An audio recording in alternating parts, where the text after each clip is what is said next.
And we're going to go ahead and ask our clerk to give a roll call. Commissioner Flowers. Present. Commissioner Nelson is absent this evening. Commissioner Remick. Present. Commissioner Sheeler. Present. Commissioner Van Duker. Present. Vice Chair Shisco is not here. Chair Price. Present. Thank you. Item 2 on this agenda says the Pledge of Allegiance. I have asked Commissioner Sheeler to lead us tonight. So all who are able-bodied, please stand.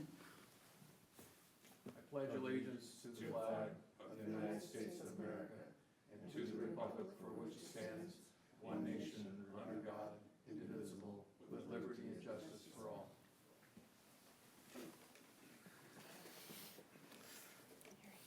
Thank you, Commissioner. Item 3 on this calendar looks like our consent calendar, which is the approval of minutes for the August 27th, 2024 meeting. Does anyone from the commission or public wish to pull the consent item for discussion? Seeing none, I will ask for a motion.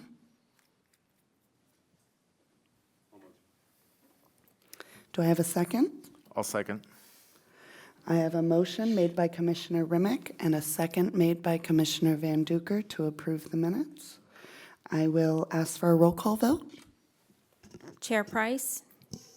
Aye. Commissioner Remick. Aye. Commissioner Sheeler. Aye. Commissioner Shishko, Vice Chair Shisco.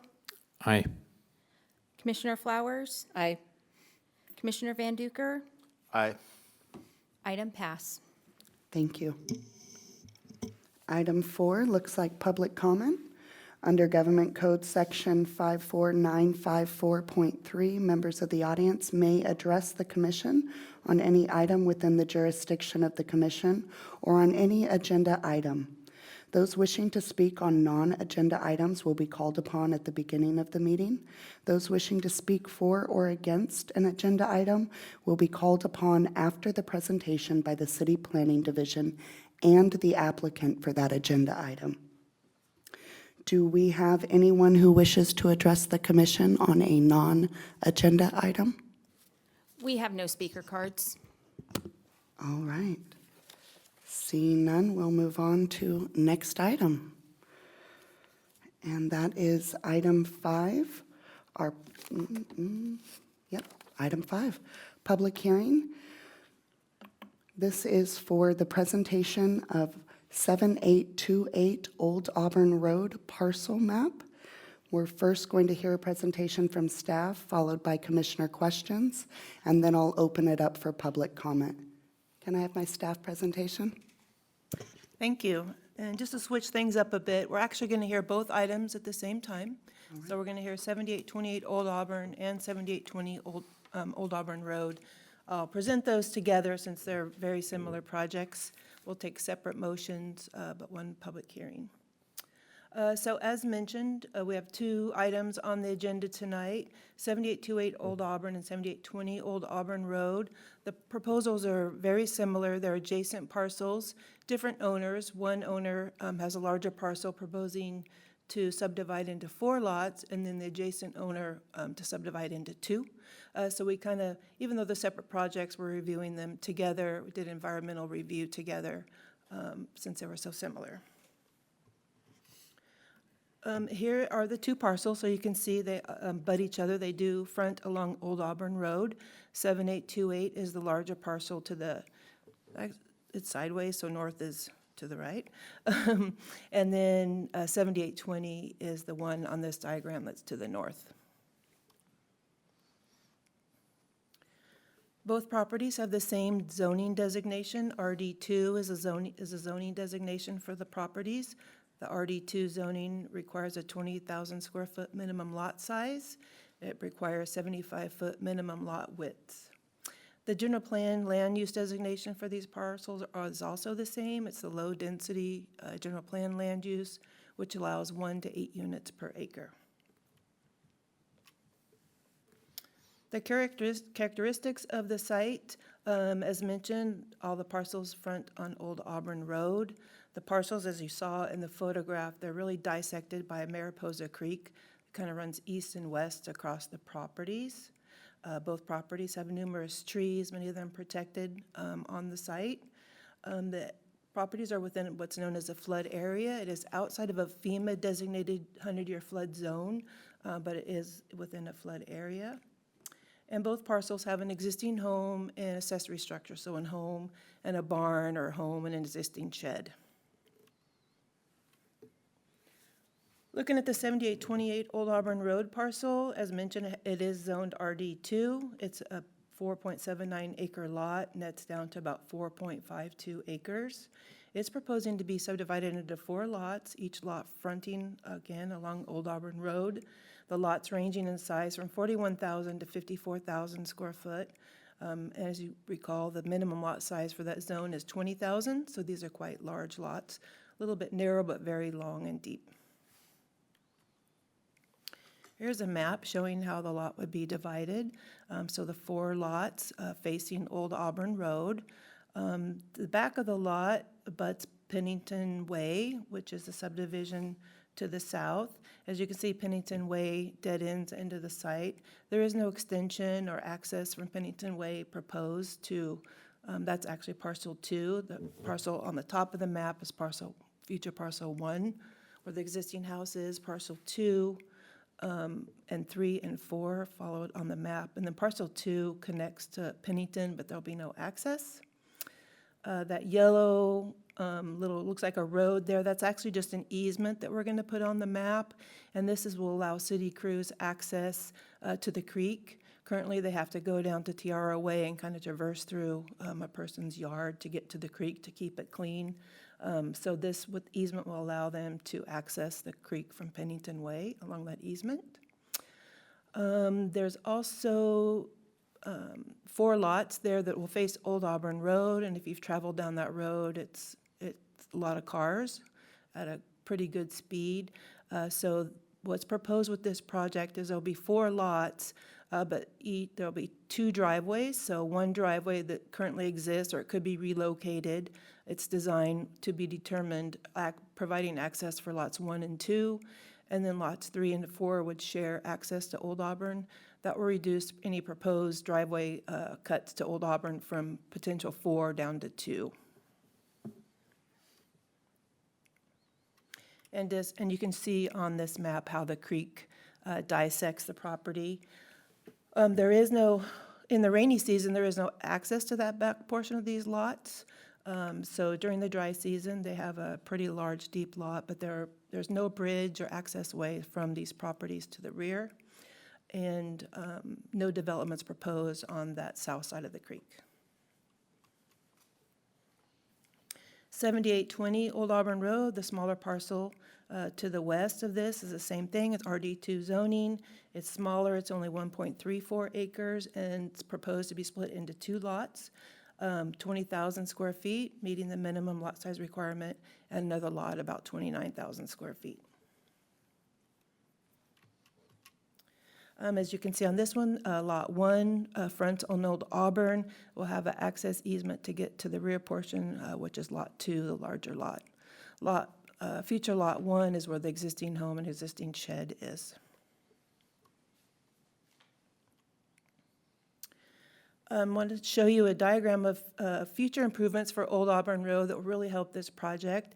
This is the Old Auburn Road Complete Streets project that the city has visioned and has been working on for quite some time. And it's a future project, and this actually is just about in front of where these properties will be. As you can see, there'll be road improvements, kind of a road diet to make it safer for walkers, for bikers to use Old Auburn Road and provide some safety.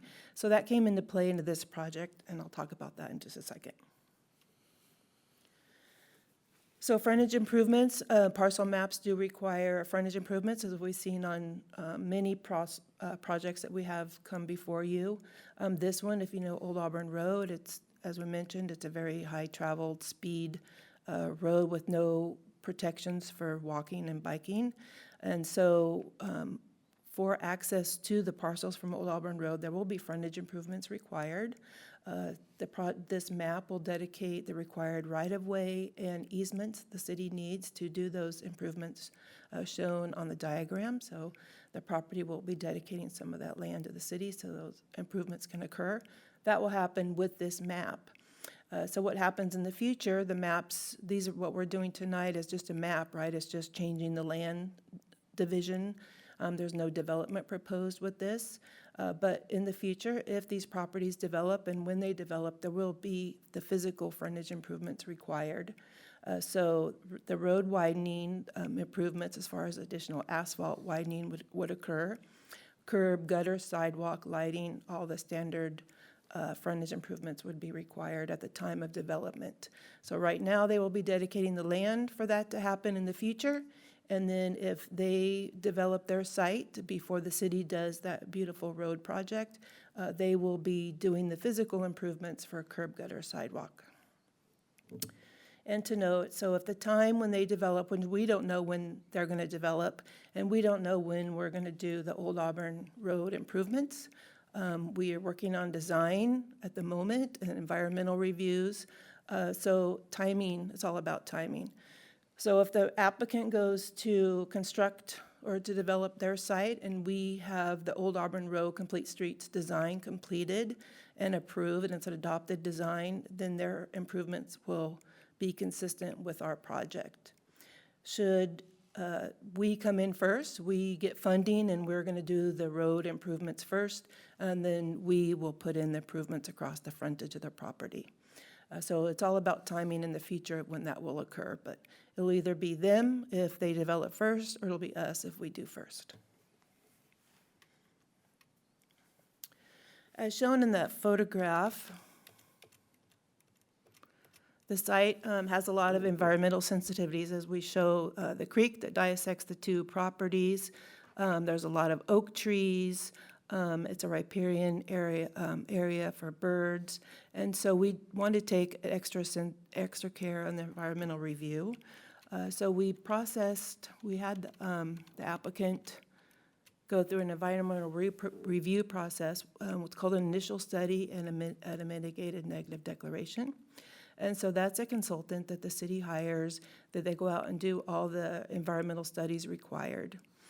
So they evaluate the project, the effects of the project on the environment, and if there's effects that are identified, how can those effects be mitigated?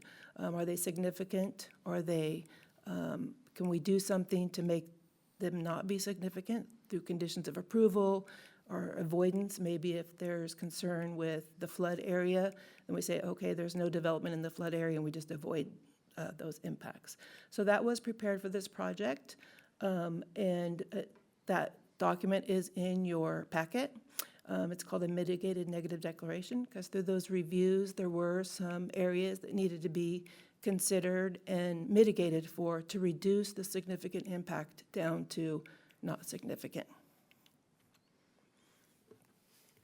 So CEQA requires that initial study and the mitigated negative declaration be posted for public review for a 20-day period, and we did do that as required.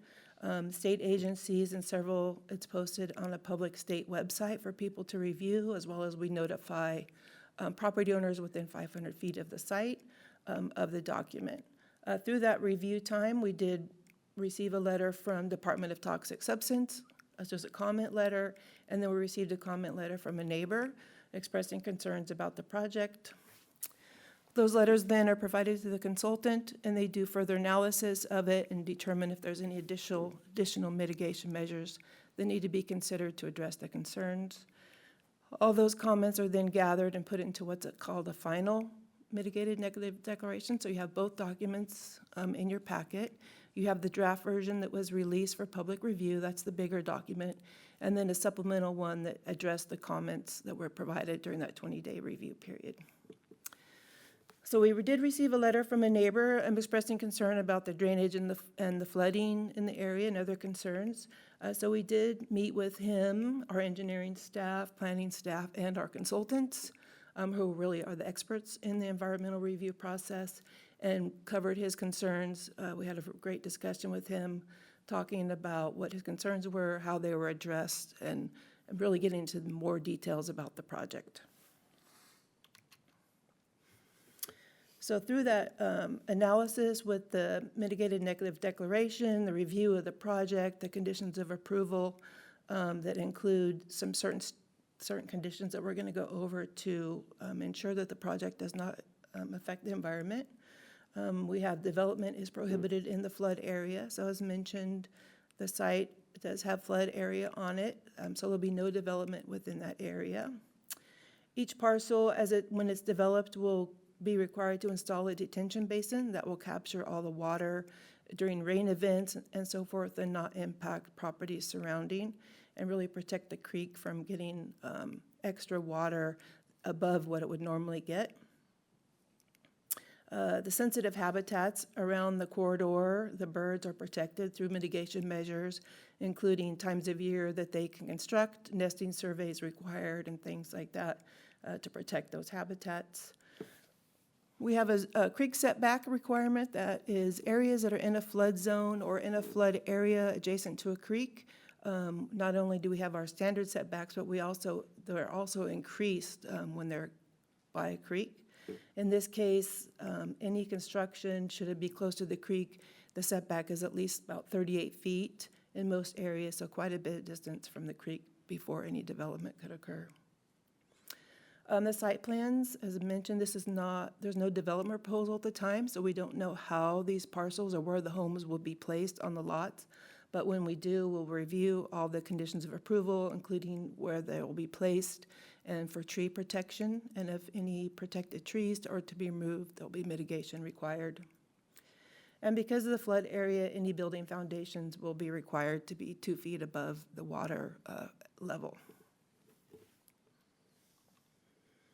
So through those conditions of approval and the analysis provided, the implementation of the measures that we discussed and the conditions, all the environmental concerns were reduced to less than significant.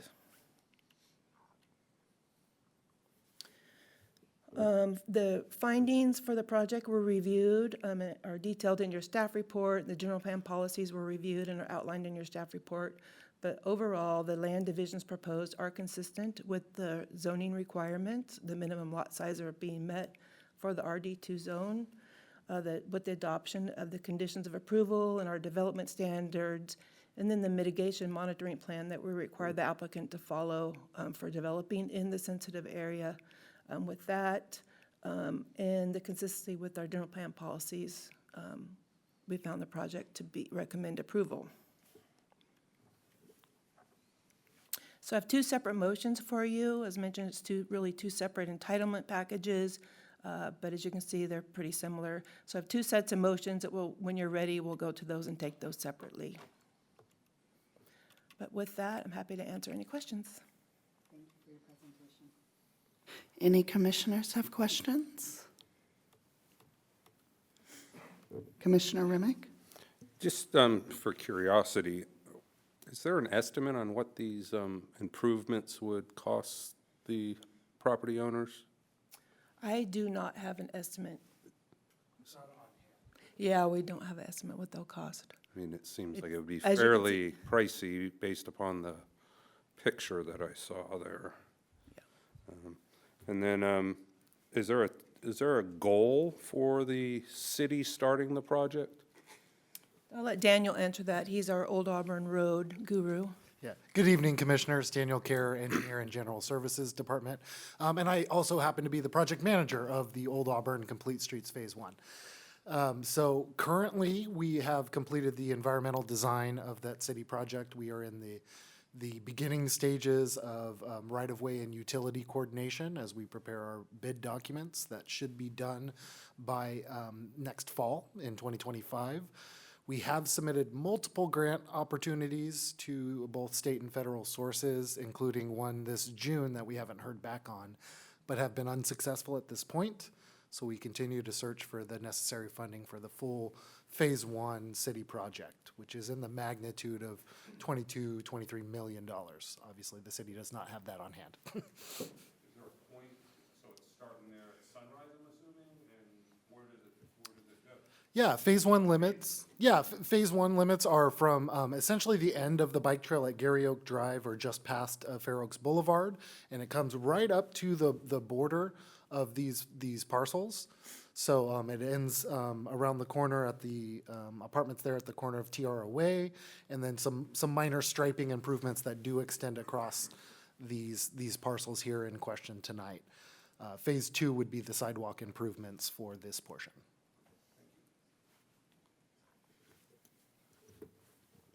Commissioner Shisko, did I see your hand? Yeah, I had a question. I think it's answered. Just to clarify, if the homeowner decides to wait for the city, when the city does those improvements, that's not a cost to the homeowner, right? If they decide to do it earlier, they need to fund all that, right? Correct. I guess I have a question back to retention basins. It seemed like some of the comments that we received were upset about the flooding or the potential flooding. So when our request is for a 1-foot deep retention basin, do we think that that is enough that's going to offset the flooding no matter what they decide to develop? Or is there some point that we have to reassess that prior to development? How does that work? Yeah, great question. So at this point, no specific development is proposed.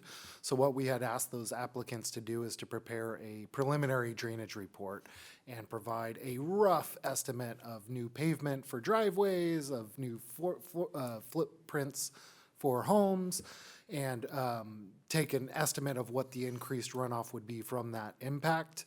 And they actually have provided adequate drainage calculations to size the basins themselves. That was their proposal for their mitigation.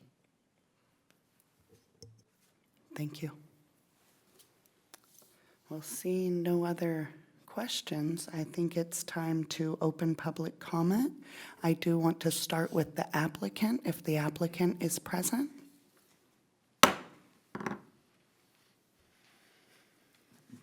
Good evening, Madam Chairman and members of the Commission. My name is Steve Norman.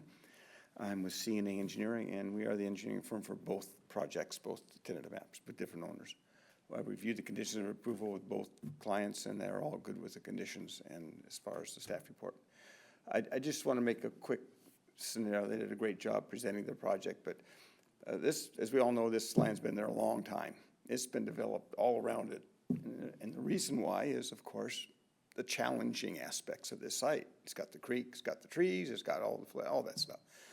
It's got a zoning that's large lots and it wasn't very attractive to develop.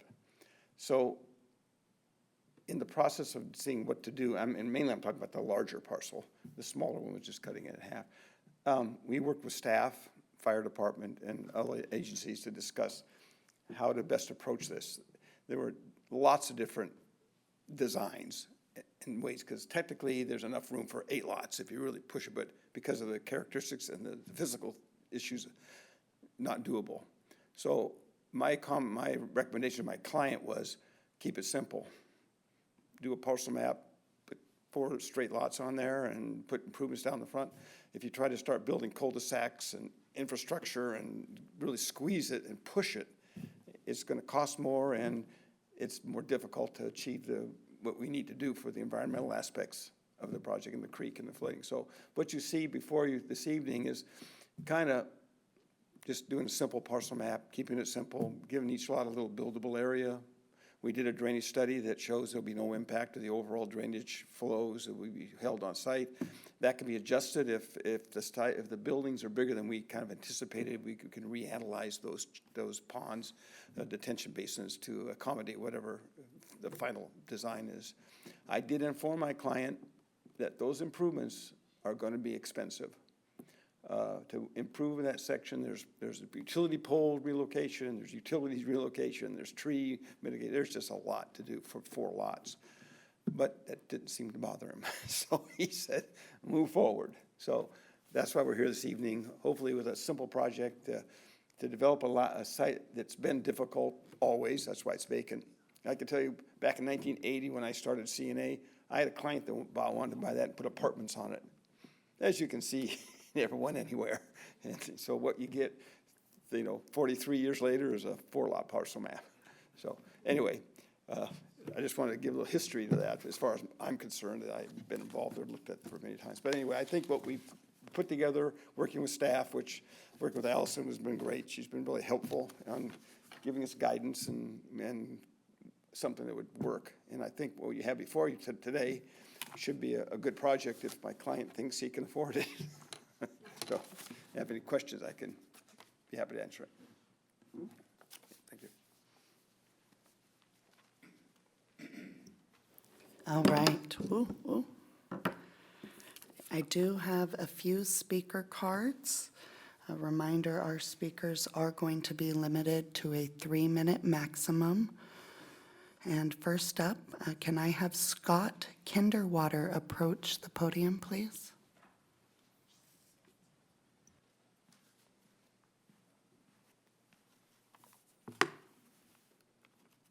Start. Hi, my name's Scott Kinderwater, and I live at 7430 Cadota Way. I'm a retired soil scientist. I've worked for the Regional Water Quality Control Board in Oakland. I've been a water quality manager for the state of Texas, and then the rest of my career a soil scientist. I live adjacent and downstream of the project. From my home, I see much of the 6 acres of the subject ISMND report written. It's a beautiful rural old horse pasture, a riparian zone, and a wetland. Recently, last night, I viewed the project for the first time from the south, and I saw a large and deep catchment basin. The ISMD states that it's a perennial drainage of 0.22 acres. What I saw was a catchment basin that is more than half the project area, 16 feet above the stream bed. And we saw that on the contour lines, translating into many acre-feet of water catchment during flooding events. I'm in opposition of the mitigated negative declaration. I've had numerous discussions with staff and submitted my comments. I'm joined here by neighbors and property owners from the community, none of whom have received notices for the project. Why am I opposed? I support development of land and housing, and I respect a landowner's right to develop their land. However, not all land in California can be developed. The combined ISMND study of both 6 acres, it's a beautiful pasture, riparian habitat, and what I and others consider to be a wildlife corridor, and it's dear to my heart. Equally important, much of the 6 acres is a floodwater catchment basin and a buffer that protects downstream property owners from flooding that would be higher and flow faster after the properties are developed. I've asked repeatedly what volume of water, as did Chairman Price, will drain downstream during a flood event. 8 housing units are being proposed. Driveways, parking lots, sheds, and swimming pools are all going to be built at the project. I learned yesterday the city will consider bridges to be built over Mariposa Creek to provide access to 3, 4, 5, 6 additional houses. At this point, Mariposa Creek will be channelized. I still have no answer what will be the volume of water, what will be the increase of water when impervious structures are built. I have seen no calculations from the staff. I've written letters and written comments to the ISMND. I'm going fast. 4 times the answer was the project is not in a 100-year floodplain. That's from the consultant. My understanding, the CEQA process ends here. There will be no further environmental project review. There will be no EIR once this MND is approved. I've been advised by staff it is a done deal. The CEQA requirements are satisfied. I've spoken with the State Water Resources Control Board, EPA Region 9, the California Department of Fish and Game, about the 6 acres in a beneficial rural setting slated for development. Could I continue for 1 minute? I give you 1 minute. A staff member of the Regional Water Quality Control Board, Central Valley, reviewed, said there was no discussion of the wetland delineation. I'd like to speak more on habitat, on the wildlife corridor. I'm out of time, so in closing, the staff report provides 3 goals from the general plan: housing, then housing, and housing. However, there's goals in the general plan. Goal number 5, preserve and protect the features of the rural character of the livability of the city. Preserve and enhance the identity and livability of the city's rural neighborhoods. 7, new development in rural areas compatible with surrounding neighbors. And 7.3 even discusses presentation of wetlands. Thank you for your time, and I'm opposed. There's going to be severe flooding as a cause of this downstream. Thank you.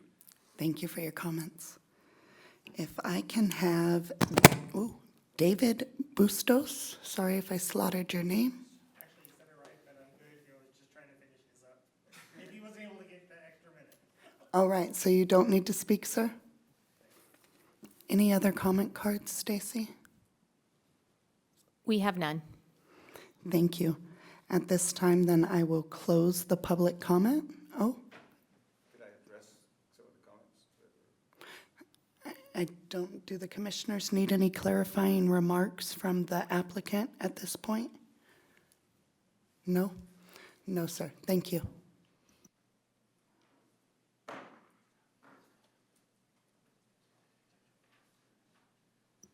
Commissioners, any deliberation, any final comments? I have a question for the gentleman. Are we allowed to, we are not We're allowed not to allowed to address the ask. general public? So he has information that he said he had that he did not have time to speak about habitat. I would like to hear what he has to say about habitat. You can ask him to give the information to staff, and then staff will relay it to you. We can't give him more time to speak? I I mean, mean, he's an obvious subject matter expert. I mean, I would just like to hear what he had to say. I would add that we did have a professional biologist to review the materials. We reviewed Mr. Kinderwater's, when we met with him, raised these same issues related to wetlands and basins and whatnot. And we did review those with the biologist, and there are no wetlands. There's different indicators that determine what a wetland is or what it isn't. There is wetlands along the creek channel, but outside the ordinary high water mark, there are not wetlands under the state or federal definitions. In terms of habitat, there are mitigation measures in there for the protected species that are likely to be present, including nesting bird mitigation and so forth. But from a wetland perspective, there's a buffer requirement from the creek channel, and there's no upland wetlands that are found on this site. I apologize, but David from Helix, at the meeting with Allison and Daniel, promised me he would supply me with the soil pits showing that it's not a wetland. Sir, He did not sir, provide those. this is a public hearing, and you've had your time to speak. Thank you. Any other comments? I actually have a question for staff. Allison, can you just clarify, is the probability or possibility of a bridge being built over that waterway something that is, I haven't- would be considered at a future date? It is not being considered, no. Okay, would it be considered in the future? Is that something that someone could apply for? Well, they and essentially could, build a bridge? but they would have to go through Fish and Game, Army Corps of Engineers. And then any bridges, depending on what it's used for, would have to accommodate the weight of a fire truck. So you're talking about 30,000 pounds. So very unlikely event that would occur. I would just add also, it's not part of this project description or any of the materials that have been provided, so anything beyond what's been provided is just hypothetical and would require a different review based on the scope at that time. Yeah, thank you, Casey. I would just like to add that the city has a published policy and design guidelines for any new creek crossing, whether it's pedestrian, fire rated, et cetera. And this project included with all others will need to comply with the city policy and standards. Commissioner Sheeler, did I see you trying to get that mic? I had also talked with staff previously about the issue of the detention basins because of Mr. Kinderwater's concerns expressed in his comments. Obviously a very important issue for all parties, city, residents, and whatever. And I would, like I say, I did talk with staff, basically asking the question of basically looking for assurance that this had been seriously considered, that the detention basins were properly sized for the anticipated development that was projected, and that when and if these properties develop, that will be revisited to make sure they are property sized for what is actually built on the property. I will I will take what our experts have said, that these detention basins are properly sized and will be properly sized, and there will not be any problems with flooding downstream. I appreciate Mr. Kinderwater's concern and the neighbors' concerns. Our experts are saying that this is taken care of and will not be a problem. And just to clarify, so what was done, what we've presented, the 1-foot basins and so forth, is really based upon a preliminary review of what the owners could place there. So if they, at some point in time, come with a project that's different than what was analyzed, larger, different, then the drainage study will have to be redone to make sure. So even if the project is different than what was anticipated in that report, is different, then new analysis will be performed. So there is no increased water runoff. I have one other question. Yeah. Daniel's the Well, expert. well stated, Allison. I mean, just to clarify, the city does have a requirement that any new construction needs to be 2 feet above the, 1% chance storm or the 100-year storm. That was the main basis for requiring this preliminary study, is to figure out if these lots were buildable and if a future development could be feasible. And that was more than adequately met with both city and county drainage and flow standards here. And I did read a section in which there was I believe it was a southeast corner of the parcel that was prone to flooding, that was going to prohibit development. Did I read that correctly? That there was no development for a southeast corner? There's no development on the south side of the creek at all. Yeah, so At all. this, Correct.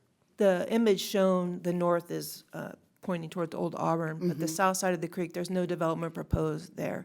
So the only areas that had development potential are the ones, the frontage North along of the Old creek. Auburn. And Commissioner Flowers? Yeah, Allison, I had one last question too. Are the improvements, the street improvements required at the time of approval tonight, or is that something that they would only need to worry about once they develop?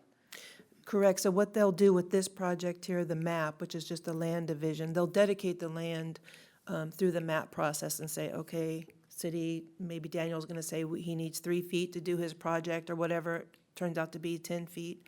They will give us that property on the map, but the physical changes will not happen to the roadway until a building permit is actually requested. Okay, thank you. That's what I thought.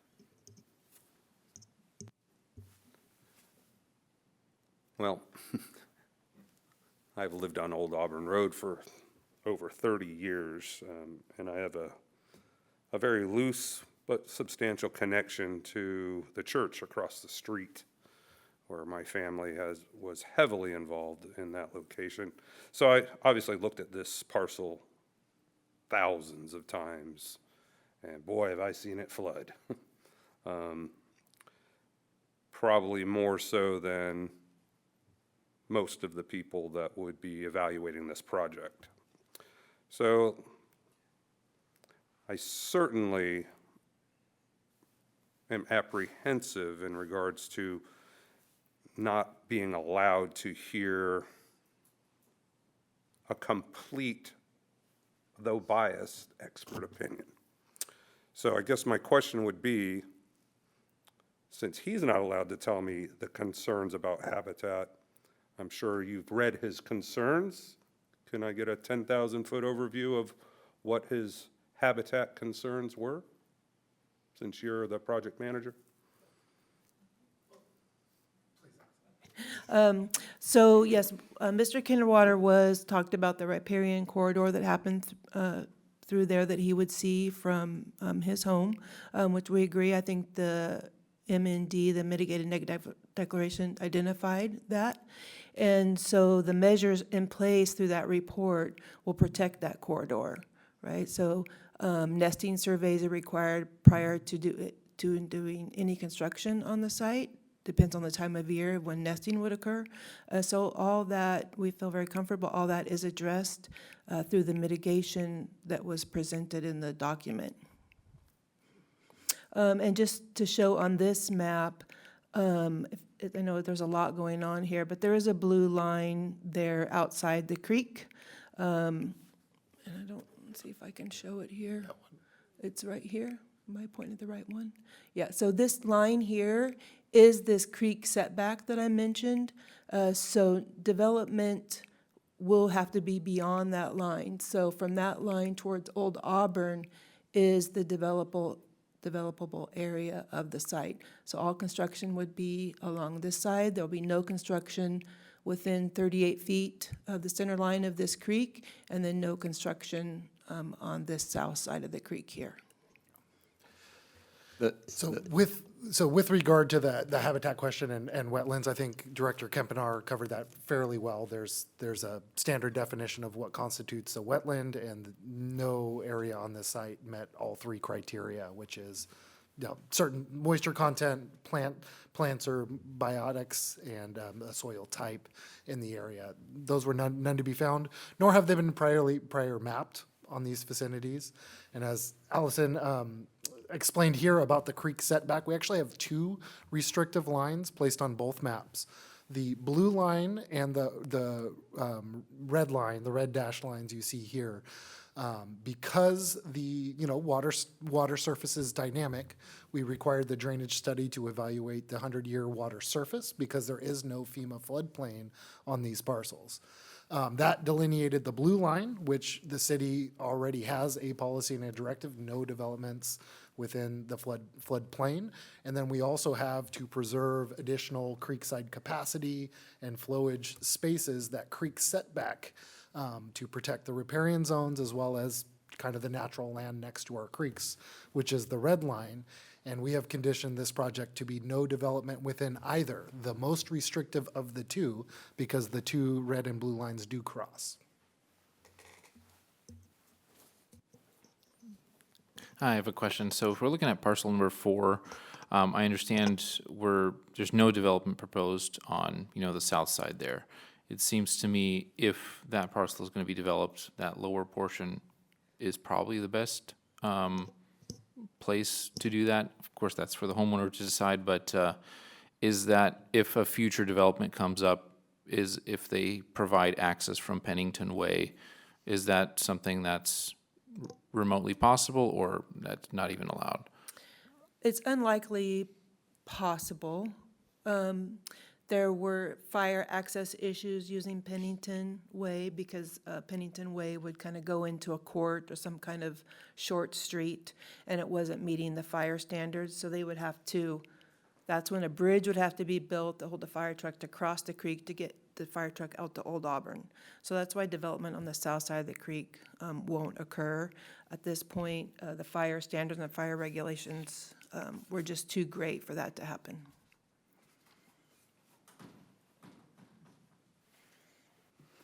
Any other commissioner? Just one real quick one. Is the RD, is it still an RD2? No, every parcel's still an RD2? Yes, there's no proposed change of zoning, so it's RD2 today and remains RD2. Okay, thank you. That's all. All right.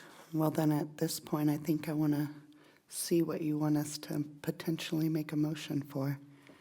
And we're taking these as two separates for the parcels, but we can take 1 and 2 together within them, or no? Per address. Yes, per address. Thank you. All right. I am then looking for a motion for 7828 Old Auburn Road. I'd like to make a motion to adopt Resolution 2407, adopting the mitigated negative declaration and mitigation monitoring plan. And, so go ahead for the second one, right? Yes. Yep, okay. And number 2, approve a tentative parcel map to allow the division of an existing 4.76 acre parcel into 4 parcels located at 7828 Old Auburn Road, subject to the findings contained in the staff report and the conditions of approval provided as Exhibit 1-A. Looking for a second? I'll second. I have a motion made by Vice Chair Shishko and a second made by Commissioner Flowers. I will now ask the clerk for a roll call vote. Chair Price, Aye. Commissioner Remick, Aye. Commissioner Sheeler, Aye. Vice Chair Shisko, Aye. Commissioner Flowers, Aye. Commissioner Van Duker, Aye. and Commissioner Nelson is absent. Motion pass. Thank you. Next recommendation. I'll make all the motion as well. Number one, I motion to adopt Resolution 24-08, adopting the mitigated negative declaration and mitigation monitoring plan. And number two, approve a tentative parcel map to allow the division of an existing 1.25 acre parcel into 2 lots located at 7820 Old Auburn Road, subject to the findings contained in the staff report and the conditions of approval provided as Exhibit 1-A. A second? All right, that was a motion made by Vice Chair Shishko and a second made by Commissioner Sheeler. I will now ask the clerk to take a roll call vote. Chair Price, Aye. Commissioner Remick. Aye. Commissioner Sheeler, Aye. Vice Chair Shishko, Aye. Commissioner Flowers, Aye. Commissioner Van Duker, Aye. motion pass. Thank you. And according to my agenda, item 5C has been continued. Oh, I got to reel the appeal. Thank you. Any determination made by the Planning Commission may be appealed to the City Council by filing a written notice of appeal and the appropriate filing fees, $250, with the city clerk, not later than 10 calendar days after the date on which the determination is made. Thank you. So item 5C was continued to October 22nd, yes? That is correct. And then the next item would be item 6, general correspondence, presentations, and reports. Do we have any? We have none. Well, then what's our next item? We are adjourned. I love this. We have reached the end of our meeting, folks. Thank you all for being here. The time is now 6:46.